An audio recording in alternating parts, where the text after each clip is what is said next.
प्रभु में प्रिय हूँ आप सभी को जय मसीह की। क्या आप भी प्रभु में बढ़ना चाहते हैं लेकिन नहीं बढ़ पाते? तो आज का जो हमारा विषय रहेगा वो इसी पर आधारित रहेगा। आपके मन में भी कई बार ऐसा चल रहा होगा कि आप भी प्रभु में बढ़ना चाहते हैं, विश्वास में मजबूत होना चाहते हैं लेकिन नहीं बढ़ पाते। हम अक्सर सोचते हैं कि हमें प्रभु में आगे बढ़ना है, विश्वास में मजबूत होना है।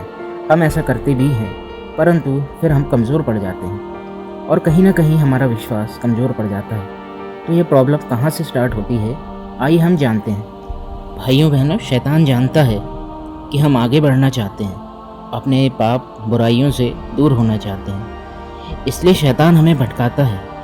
वो हमें तरह तरह के लालच देता है, वो हमारे मन में डर और शंका को भेजता है ताकि आपका फेथ, आपका विश्वास कमज़ोर पड़ जाए, और यही वो चाहता है।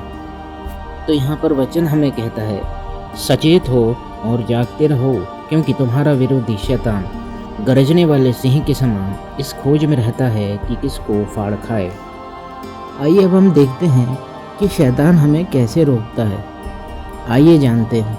भाइयों बहनों, शैतान वो आपको बहकाता है, वो आपको याद दिलाता है आपके पुराने पापों को, आपकी पुरानी गलतियों को। वो आप पर दोष लगाता है, आपको गिल्टी फील करवाता है, क्योंकि वचन में लिखा है, तुम्हारे पाप चाहे कितने भी हों, कितने भी मैले क्यों ना हो, मैं उन्हें धोकर हिमकिनाई श्वेत कर दूंगा। अब आइए मेरे साथ वचन में निकालिए प्रकाशित वाक्य 12:10, और बाइबल हमें क्या बतलाती है। यहाँ पर इस प्रकार लिखा है, फिर मैंने स्वर्ग से यह बड़ा शब्द आते हुए सुना, अब हमारे परमेश्वर का उद्धार और सामर्थ और राज्य और उसके मसीह का अधिकार प्रकट हुआ है, क्योंकि हमारे भाइयों पर दोष लगाने वाला, जो रात दिन हमारे परमेश्वर के सामने उन पर दोष लगाया करता था, गिरा दिया गया है। मेरे प्रियों, विश्वास और प्रार्थना से हम शैतान के सारे अटैक से बच सकते हैं। तो अपना ध्यान सिर्फ प्रभु पर और उनके वचनों पर रखकर और निरंतर आगे बढ़ते रहो। अब हम आगे देखते हैं कि प्रभु में आगे बढ़ने का सही तरीका एक्चुअल क्या है।